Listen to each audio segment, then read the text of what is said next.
Well, this is a clump of Egyptian irises that we've forked up to get ready for division here, and this just gives you an idea of how these little things grow and how overcrowded they can become in quite a short period of time. This was probably planted as a single clump 1, possibly 2 years ago, and what you've got now is a profusion of real dense fibrous roots and these little areas of shoots that come off those, and these are going to divide up quite nicely now. We've loosened most of these roots off and we'll take a lot of the soil off, and then rather than cutting these, we're just going to tear them apart to form these natural clumps containing about 4 or 5 plants in each clump. So let's see how we get on with that now. Okay, so what we've done here is literally tear this clump apart, not using any tools at all, just our bare hands. Get a good grip on the tops like this and just rip small sections apart, each with about 5 or 6 of the young plants attached, and what you get is these lovely little bare rooted plantlets, each of which will form a good clump. Occasionally you'll get some that come out individually like this. They can be planted.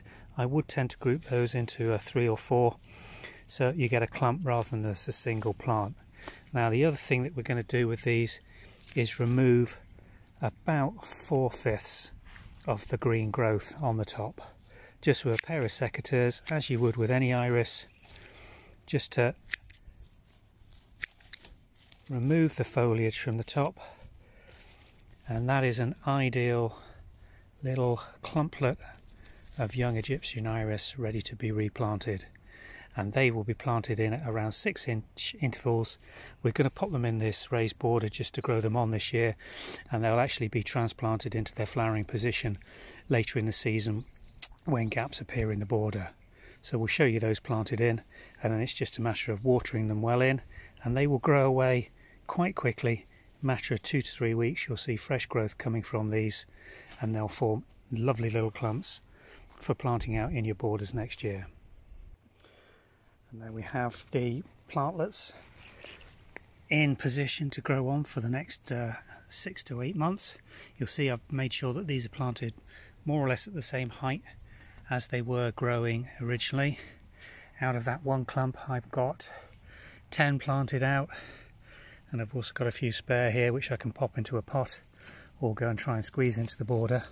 I'm going to give these a really good water now and make sure that they remain well watered for the next couple of months until we can see some good established growth coming from the top. That will indicate that the roots are starting to grow away, but you really need to watch these because they will dry out. You have disturbed their roots quite considerably, and although you've cut them back to reduce the strain on those roots, it's still important to keep the root ball nice and moist on these while they grow away. But these will each form individual clumps and they will flower next summer.